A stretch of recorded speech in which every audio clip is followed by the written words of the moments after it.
Kushtia sector এবং কৃষ্ণনগর সেক্টরের sector commander level coordination meeting ছিল।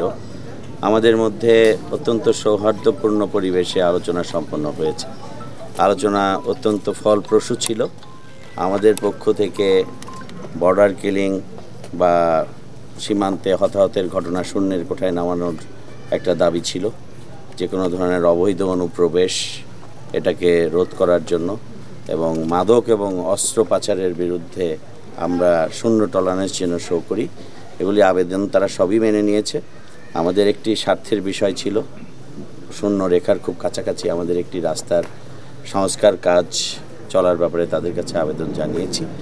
এটা ইতিমধ্যেই তারা ঊর্ধ্বতন কর্তৃপক্ষের কাছে পাঠিয়েছে। সম্মতি সাপেক্ষে আমরা আমাদের সংস্কার কার্যক্রম দ্রুত শুরু করতে পারব এবং বাকি তাদের পক্ষ থেকেও একই ধরনের আবেদন ছিল। আমরা উভয় পক্ষ সৌহার্দ্যপূর্ণ পরিবেশে পারস্পরিক সহযোগিতা এবং পারস্পরিক বিশ্বাস এবং আস্থা যেন বাড়াতে পারি, বাড়িয়ে উভয়েই আমরা কমন গোল অ্যাচিভের জন্য একজনে কাজ করে যেতে পারি। এটি আমাদের আলোচনার মূল বিষয়বস্তু ছিল এবং অত্যন্ত ফলপ্রসূ এবং সব কিছুর ব্যাপারে তারা খুব পজিটিভ ছিল এবং আমাদেরও সব কিছু তারা খুব ইতিবাচকভাবে গ্রহণ করেছে।